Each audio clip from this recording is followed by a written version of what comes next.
some dream scenario, you know, kill someone. Or decimate but there's one to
Right, the display! Go over there! So you'll need to follow us. Not too closely because the man might bite you.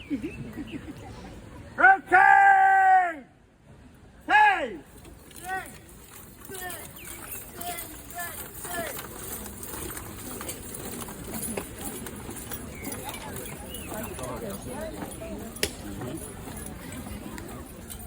They're really clever.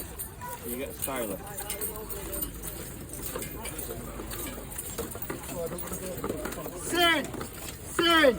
Sin, next, sin.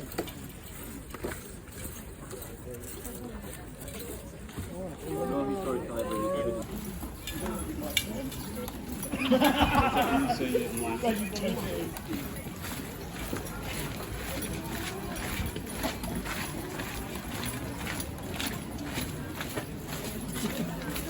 You can hear the Hot Wheels.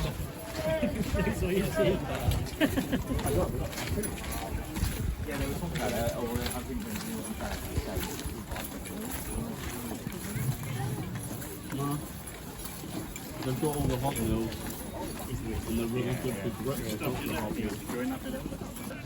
Most expensive car. At the time, the one I bought was the most expensive car.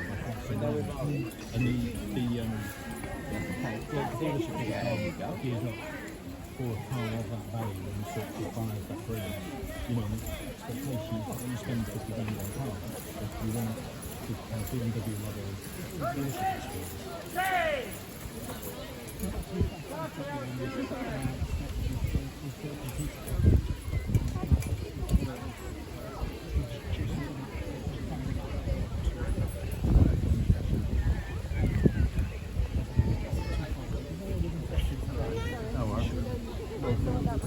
And let's go again.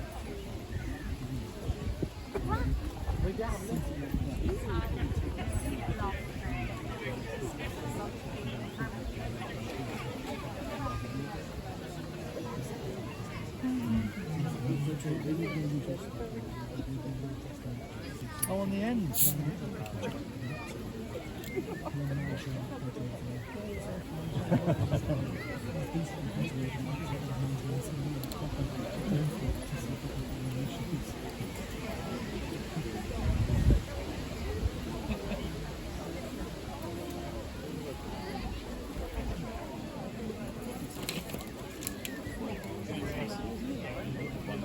Cheers.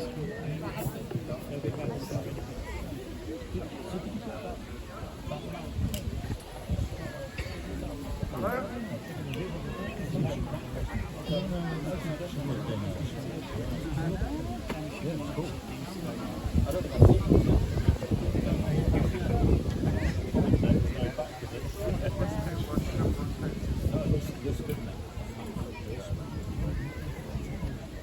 Coming out of that speaker.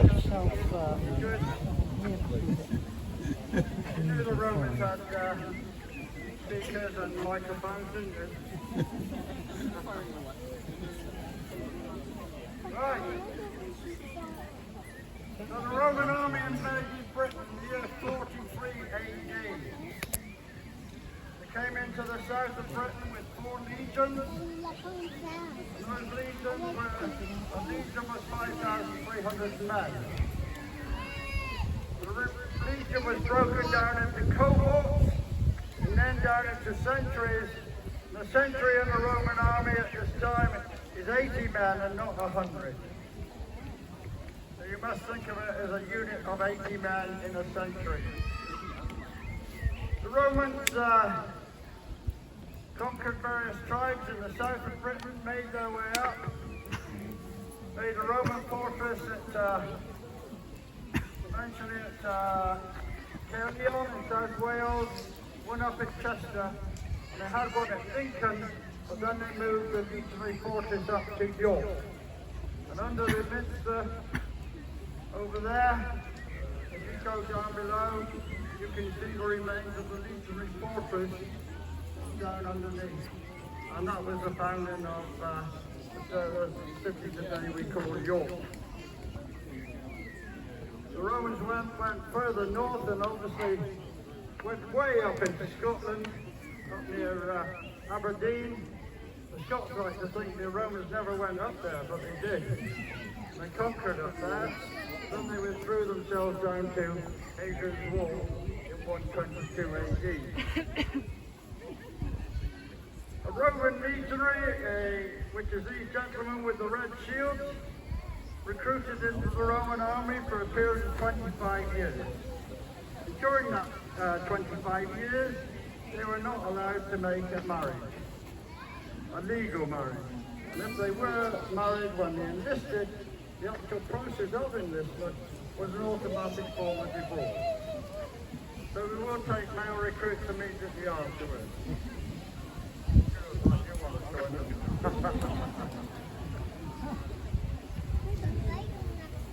So let's have a look at the equipment of the legionary soldier.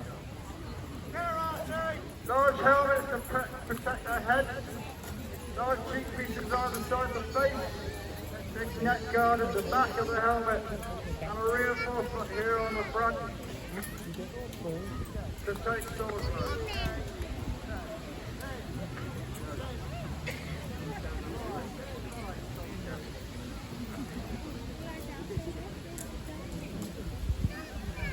Some are wearing this type of armour. It's made of strips of metal, riveted inside the leather strap. This type of armour, the original, was how we know how it works. This was some found in the chest and a fort up on Hadrian's Wall. And that's how we know how this armour goes together. But some of the troops, some of the men are wearing mail shirts, chainmail shirts, made up things of metal. The armours are different, does not mean anything, just a purely choice. We've got a military belt around the waist, and this peculiar apron in the front of the belt, supposedly to protect the lower stomach and private parts. We find this is more psychological than practical. In fact, if you're running, it can be a damn nuisance. We've got tough leather footwear. Some have got these open sandals from Calagai.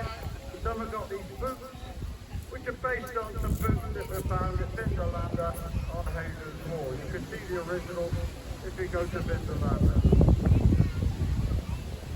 Soldiers carry this large shield called a scutum.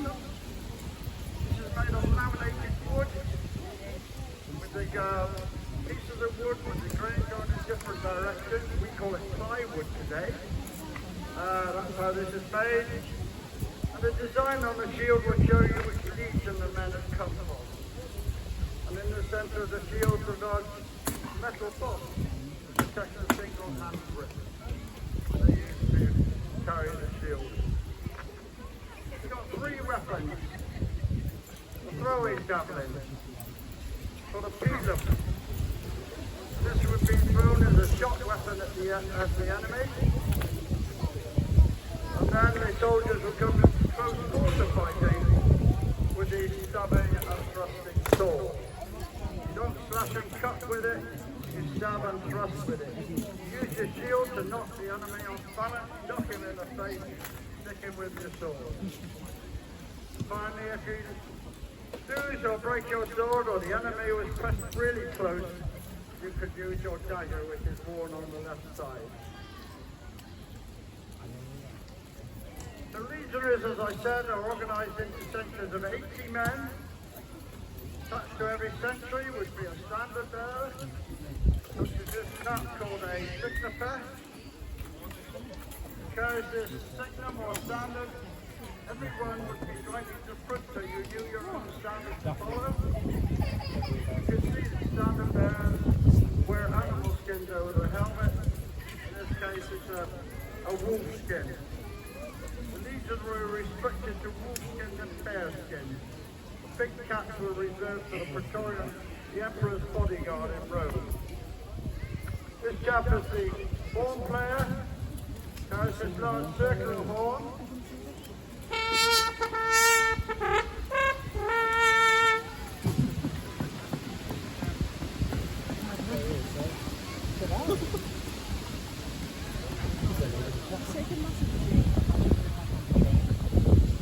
Once again, he's wearing the wolf skin. Followed by the Messenger Vexillarius, who carries this vexillum or flag. And you can, from that flag, you can see you've got double X. Two X's in Roman numerals.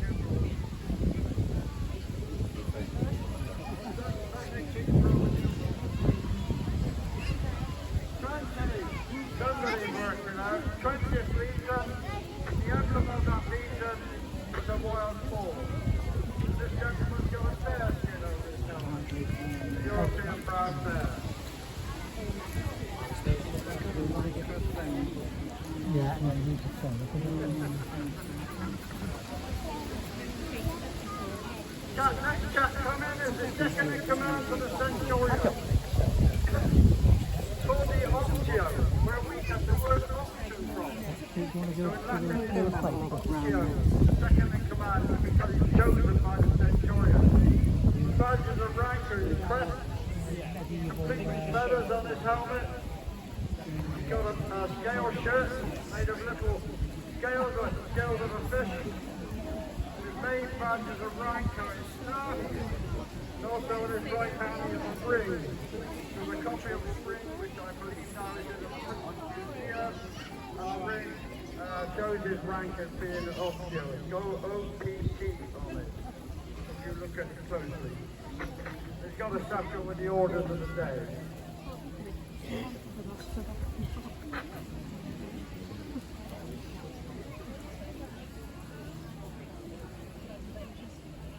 I'm in the equipment of a Roman centurion. You can always tell the centurion because he's the only crest that goes from side to side on the helmet. And this is a horsehair crest. Sometimes they can be feathers. Eagle or goose feathers. I've got a cloak on my shoulder. I've got medals on my chest, which come as a complete set. I've got the greaves on my legs. Not really to protect my legs, but to show my rank. And also I carry a fine staff, which is part of my badge of office, but was also used on the men for casual corporal punishment. In fact, there was a centurion on the Rhine who, in Latin, was called Kingdom Alteram, which means fetch me another, because he would always break in his fine sticks on the backs of the soldiers. They had a mutiny on the Rhine and he was the first person to be killed. This is what the Roman army looked like on the march, with their marching pack. You got 3 days supply of food. You got pots and pans, tools they're going to need for entrenching, building a camp. Shields are covered in leather cover, as you can see, and on the march they wear their helmets strapped to their chest. They're not actually wearing their helmet. So that's the Roman army on the march, would be like that. They were taught they were trained to march some 20 miles in 5 hours. We did it up, we got on. So that's 4 miles.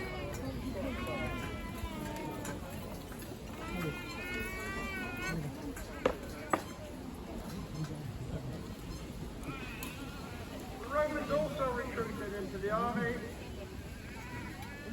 non-Roman citizens called auxiliaries.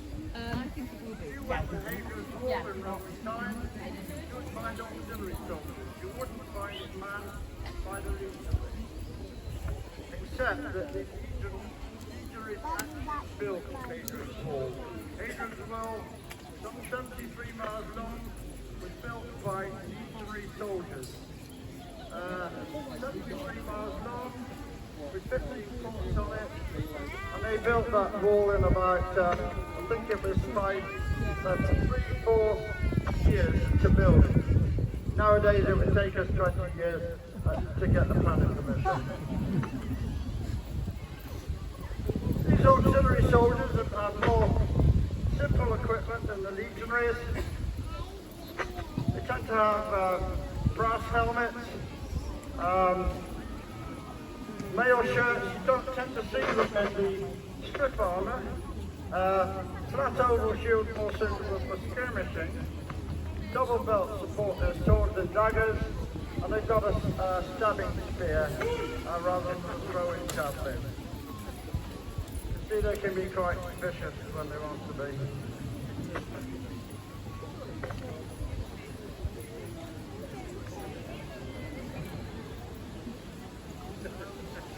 Now the auxiliaries weren't organised into legions, they were organised into smaller cohorts, about 480 men or 500 men. Sorry, 480 men or 800 men. So there were smaller units than the legions. And they once again were non-Roman citizens, and they served for 25 years, and at the end of that 25 years they were given Roman citizenship. And this passed down to their family as well. Roman women, mustn't forget women. These ladies are wearing the costume of Romano-British women. You'll notice that the costumes are very modest, unlike the films you see of Hollywood, where bosoms and limbs hanging out. The costumes are very modest, right down to the ankle, right down to the long sleeves. So they've got an under tunic made of linen. On top of this is a woolen tuber material, simple tuber material, pinned at the shoulders and girt or tied around the waist. And so it's correct for them to have some of the undergarment showing at the bottom of the overgarment. Got a pouch on their coat there, carrying their money in bits and pieces, and in Latin this pouch is called a scrotum. It's a bag for keeping things in.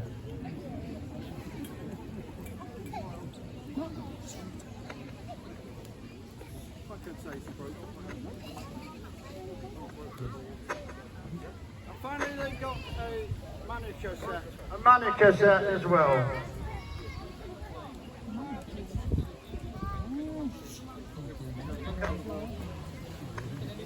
I'm going to show you some training exercises now, and then some formations, and then we should be shooting the artillery pieces.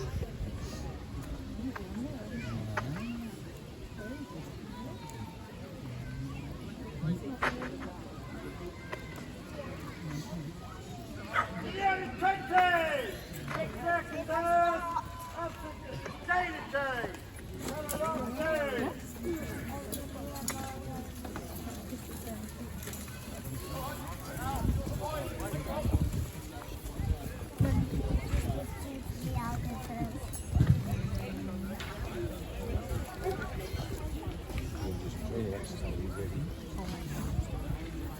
the ancient writer Vegetius, writing in the 3rd century AD, about the soldiers of the... Vegetius, writing in the 3rd century AD about the army of the 1st century AD, so they did a lot of training, and their training was like a bloodless battle, and their battles were like bloody training.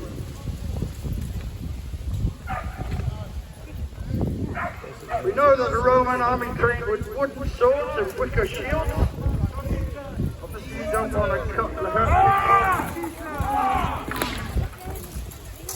Same as gladiators, you wouldn't give a gladiator a proper sword until he entered the arena. They were trained with wooden swords.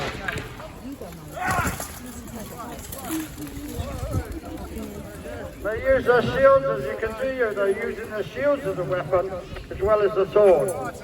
Chaps at the back are practicing to throw their javelins.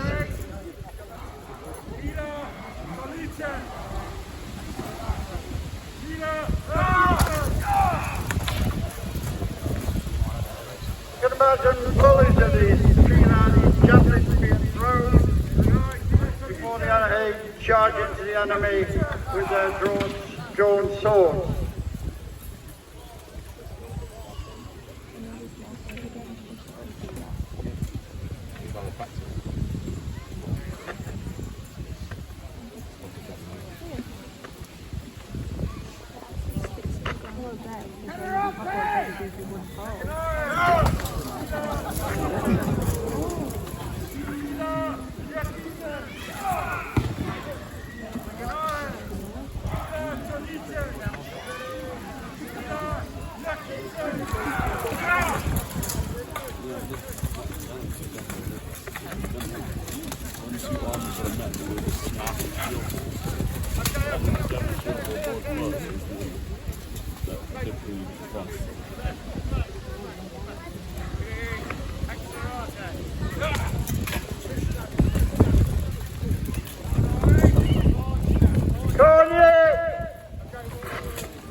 Training, teamwork, discipline, these were the watchwords of the Roman army. You've just had a taste of the training.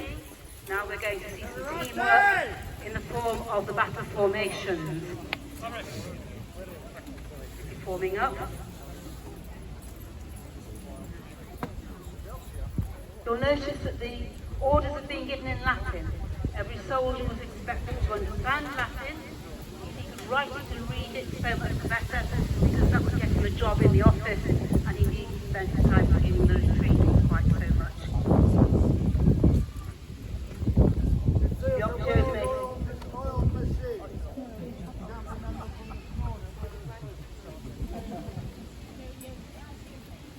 The officers made sure they were in the correct order, and they're forming in marching order with the signum at the front. The standards were very important to the Romans. They embodied the soul of the legion, of the group, and to lose them or have them captured was a great disgrace. Indeed, in AD 9, 2 legions were lost, 3 legions were lost in the forest in Germany. And of course the standards were lost too. But interestingly, the leader of the enemy had once been a Roman soldier, so he knew their weak point. And to protect the standards, they will in a minute move to the rear of the army. Forming with a battle line, with the auxiliary on the side, so they can mop up any problems that come from the flanks. Back go the officers, the standards. They were a rallying point if things were getting busy in the battle. But here you've got a battle line. They would have started by throwing those peeling at you, but we would like you to go home and enjoy the rest of your weekend, so they've put them on the ground. So imagine they've thrown them. And now they're about to draw their swords and advance towards you. Imagine you are the barbarian horde. Here they come.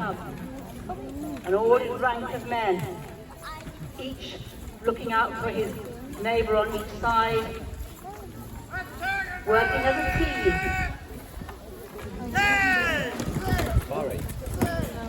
And turning, and the auxiliary are still prepared to mop up any problem.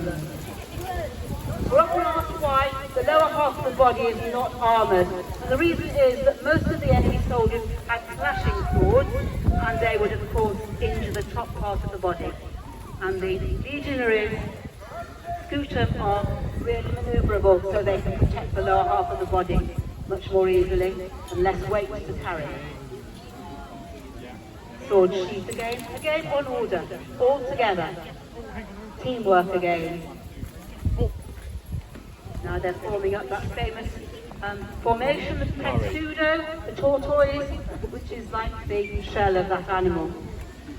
The greater number of soldiers will be able to protect the sides as well, enclosing the men completely.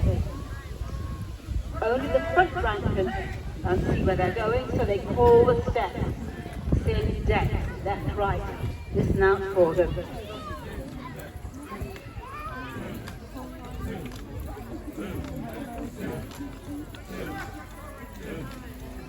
And round they come. Not an easy manoeuvre, so please do show them your appreciation.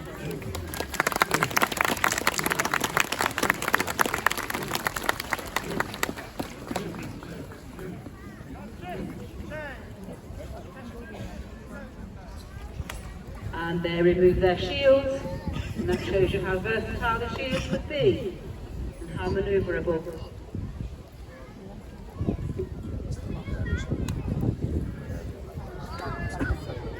And led by the centurion, round they go again for the third battle tactic. See the standards at the back, well out of harm's way. If the fighting got to them, things were looking bad.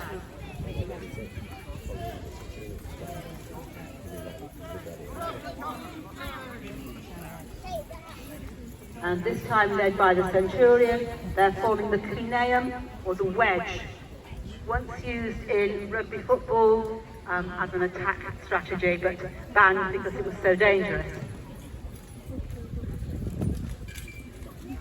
And you can imagine too, the death rate amongst centurions was relatively higher than it was amongst the ordinary legionaries. Right, here they come. Imagine you are the barbarians, the Celtics. You've probably only got a few swords between you, agricultural implements, bare feet, bare bodies, and this is what's facing you. So, this formation has the effect of making you want to part. So you decide whether you would stand your ground or would you divide and let them through. Here they come.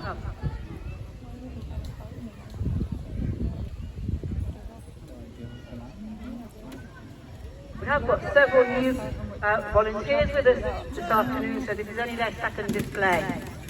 So, here they come, threatening you by banging their swords on the edge of their shields.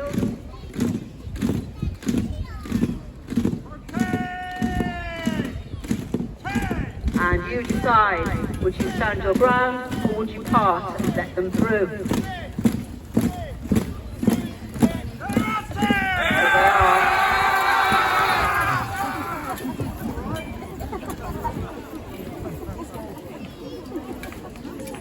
So I hope you've all survived the fight of the day.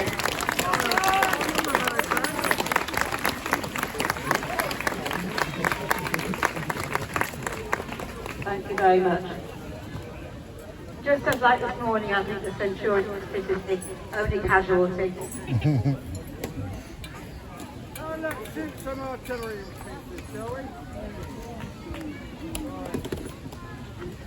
Serious return! Sword sheathed, and in a moment the men of Centurions disappear.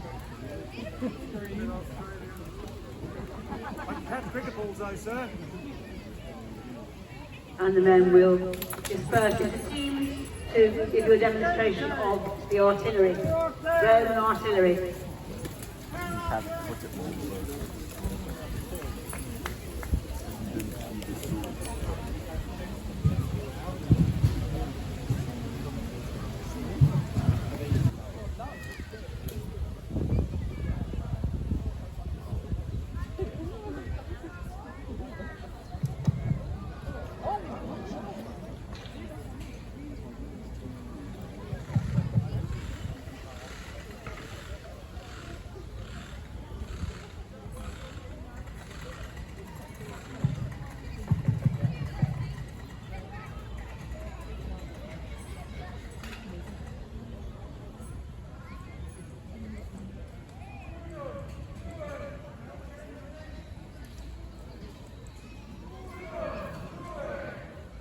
Catapulta Yakite!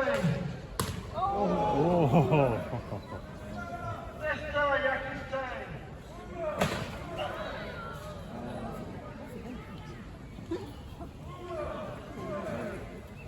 Over the far side, you can see the auxiliary soldiers have got some composite bows. Unlike the English longbow, by medieval times the composite bow means it's made of four different materials. It's made of bone, sinew, wood and leather. Now what we call recurve bows is you take the bowstring off the bow manufactured. The other one. Catapulta Yakite!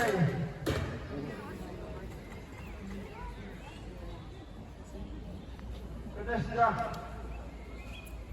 Yakite! On again! Yakite!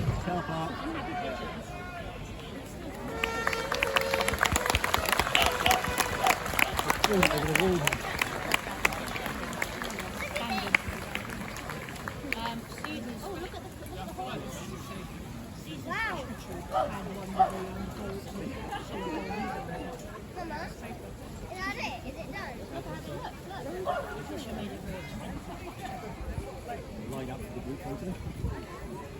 Really?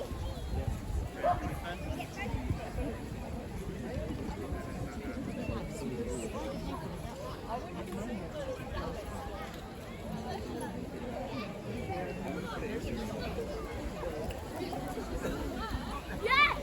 And look, we have it now. Put it back. I was ready to go and see I feel like Gandalf with this thing.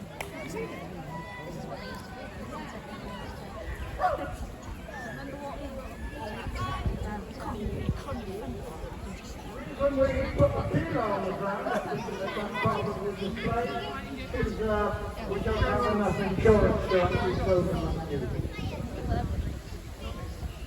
Right, you eat that, Lily. I don't really want it all in my hair.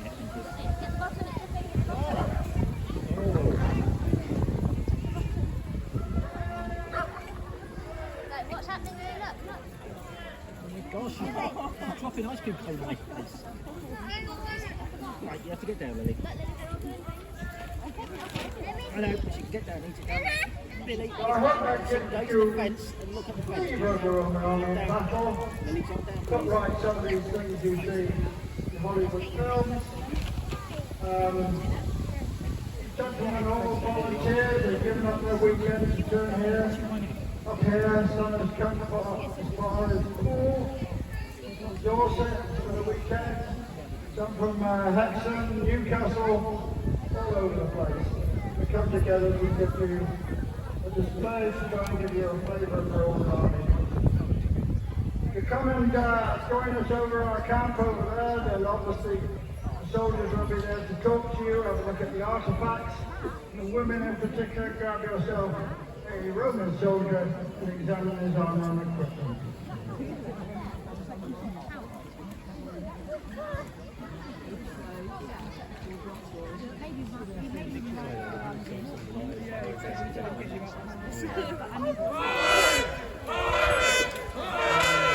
Thank you very much. Thank you.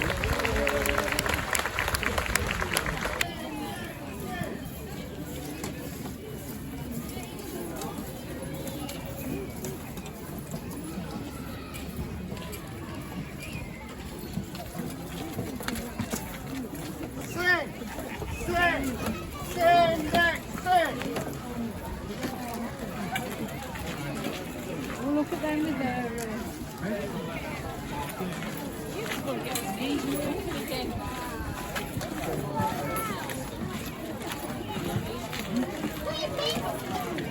It's all right. Sit.